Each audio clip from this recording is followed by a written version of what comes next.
Hello out there, and guys, I have been really just thinking about CRKT a lot today. I've been messing with this Michael Walker little classic from them that was gifted to me a while back. Really love this EDC. This is one of their best ones, of all time. And I've been going through knives. I pulled this one out, a bunch of other stuff, because I'm getting together like a little bit of a fire sale that's going to be starting in the next week or so. Just trying to actually make some money for some of these early year releases, most notably CRKTs.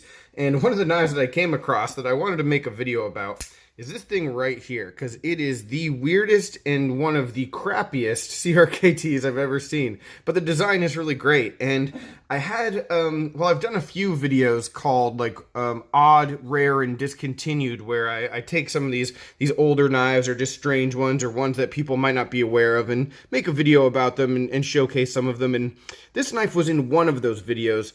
But I wanted to to give it its own little spotlight today and talk about this thing, because it is super weird for a CRKT. And here we go, maybe some bright light coming through the window. So maybe that'll be positive, brighten up the day. Might make the video a little bit glary in a couple spots, but oh well. Let's get into it. So this knife, I first heard about this on eBay is where I found it, and it's a Ken Onion design, believe it or not. And it's one of those CRKT partnerships that they do, just the same way that they've done with a number of tool companies like Snap-on. If I can bust this guy out, this is another Ken Onion design, the Ripple. And let's see if I have it right here. Yeah, the Cornwell tools, like this guy. So, CRKT will basically create a knife for a company and put their branding on it, let them sell it, license it out to them, that sort of thing. Well, Monster is, or was, and we'll get into that in a second, Monster was a wrench and tool company along the same lines as Snap-on and the other ones. And I think they're based out of Lakeland, Florida, so not too far from me. But this is one that CRKT made for them. And man, I picked it up for 25 bucks on eBay because look at it. It's just so weird and unlike a CRKT, and definitely not something on the level of execution and design implements that you would expect from them. And I thought, all right, I got to find out more about this thing. So I bought it, 25 bucks, got it in hand, and yeah, first I'm going to just bring in the box so that you guys can take a look at it. Ooh, here comes that glare. I don't know, not unpleasant though. Here in Florida today, it's like in the high 60s, low 70s, and with the sun out, it's pretty nice. I'm right in front of a window in like my sunroom, and yeah, I don't like to block the light. So anyway, here's taking a look at that box here. We have the Aus-8 blade, not too shabby, satin finish, cold forged aluminum handle, flipper. And so the flipper here, it's on Teflon washers. And then on the back, you have all the specs, which is actually really cool. All the specs in a number of different languages. So yeah, distributed by Monster Mobile, Lakeland, but designed by Ken Onion. I couldn't find, at first anything that said that CRKT was involved with this, but obviously someone has to make the knife. It's Ken Onion, you assume it's CRKT. And then someone pointed out to me on the Monster website that yes, it did say CRKT produced this, or CRKT's people overseas produced this. But man, it's just strange, because when you take a look at it, the lines, like I said before, are just super sweet. It's a great looking design. I really like that aspect of it. The blade is very reminiscent, in my opinion, of something that like Vox would do. Jesper Voxness. And if you take a look at, I don't have a lot of his stuff anymore, but like the giant mouses and some of those pictures, maybe I'll insert a picture if I can, but it's really not dissimilar from the Pete. But this is a very common kind of blade shape for a knife that he would put out. So I liked that. It's it's a Ken Onion, so we've got sort of a reminiscent Vox, but a Ken Onion design. Definitely into that. But that's about where it ends. Maybe the action, not too shabby. Doesn't drop shut, but snappy flipping. But then it really looks like they just skimped on a lot of stuff here. And the thing about it is that like the Snap-on knives, not that they're like absolute home runs all the time, but, you know, they charge, let me pull some of them out here. You know, Snap-on charges a decent amount of money, and so, you know, they get IKBS, they get carbon fiber, you know, overlays sometimes. They get a number of different things that, you know, are indicative of quality, you know, and there's some things on this knife that, man, you just would only expect on like a real budget gas station knife. So let's highlight those.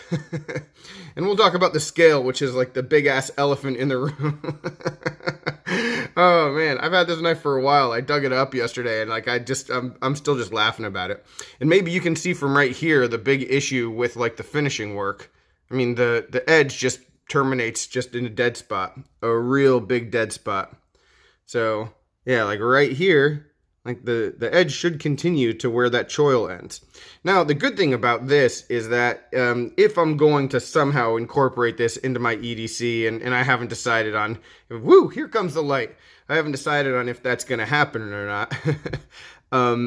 I would just take a Dremel and just finish that up right there. You know what I mean? Like just take a Dremel, elongate this choil, make it so you can actually choke up a little bit here. And I think maybe that's why they left that dead spot, was so that you could do that. But I don't know why you wouldn't just extend this forward choil and have that terminate right where the cutting edge begins. And yeah, so getting a little bit super bright, but all right, so that's a little bit better. But yeah, you can see where that edge just like craps out, which is weird. I mean, that's not what you would want in terms of finishing on any knife. And yeah.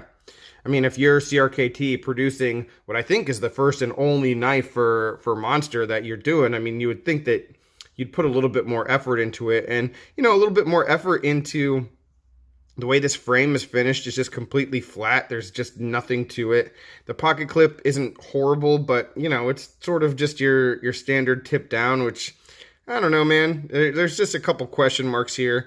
And then again, all of these standoffs, which just seem super unnecessary and make it seem cheap. All right, but let's get to the main talking point here. This scale is something else. I mean, holy shit. And that's why I bought it. I was like, when I saw the picture of this, I was like, all right, I've got to get this thing in hand because it's just so ridiculous. Because it's an aluminum scale and it's actually like powder coated and finished somewhat nicely. But, you know, just the branding and the design on this is it's just ridiculous. And, you know, I guess for a knife collector, it's not something that you would want at all. Maybe the people who they were marketing this to would think that it was decent enough and sort of cool. You know, maybe it does have that cool factor if you were a supporter of the brand. But yeah, I'm just, you know, I've just never been a fan of like the design things that aren't actually the things that they're supposed to be. You know, like this doesn't need to be here. I know it's supposed to like sort of emulate a ratchet, and I get that, but as far as the knife itself goes, I don't know. It just seems silly and sort of over the top and makes it more of a novelty than anything else. So yeah, that's my take. The bad news, unfortunately, for Monster is that company has sort of ceased to exist. So the Monster wrenches, Monster Mobile, I think they were called, was basically just a subsidiary of a larger company, and that was the brand that they were using to put out some of these kinds of wrenches, and then this knife, they extended it to a bunch of different things.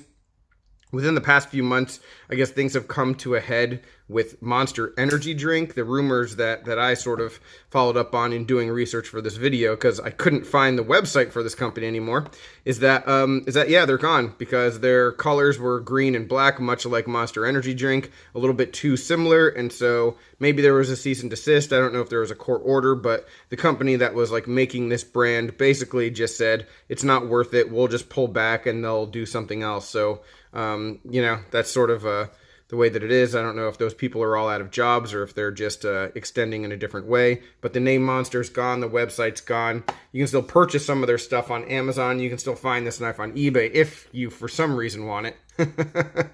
But, yeah, that's really it, guys. Again, as far as the design goes, it's really not bad. You know, the actual lines of the knife are really good. I'd be super interested if CRKT made one of these knives with their own you know, quality, let's say, and not just something that they were pawning off on someone else to sell. And it's surprising to me that when you look at this, that CRKT would say, yeah, we're going to produce this knife. And the thing that's really funny about it is if you take a look at like the snap-on stuff is branded with CRKT on it as well. It says CRKT, it has snap-on on it, but it's like definitively a CRKT knife. This does not say CRKT anywhere on the box or on the blade. So it just seems like it's something they just did as a throwaway. And yeah, if they came back to this design and actually gave it the materials and maybe the execution that it deserved, and they could even do some kind of like weird chain link kind of like wrenchy pattern that would make the scale look cool, but not be such a novelty. Yeah, I'd be all for that. You know, it would just be something that they would have to reinvest some time into. So yeah, bummer for Monster that they're gone, but they definitely gave an interesting talking piece for my collection. So yeah, not sure what the future is for this knife. It won't be part of the sale because why? Why? I wouldn't do that to any of you guys. But but yeah, it's something I came across and wanted to share with you. So yeah, what is your weirdest knife? What is your worst CRKT? What is your favorite CRKT? I don't know, guys. I'm pumped about some of the stuff that they're coming out with. I can't wait to move some knives so that I can get some of that new stuff in front of the camera to share with you and give you my take on it when it comes out. Any other questions, comments, complaints, suggestions, let me know. I really appreciate it. Thanks for watching today. Have a good one.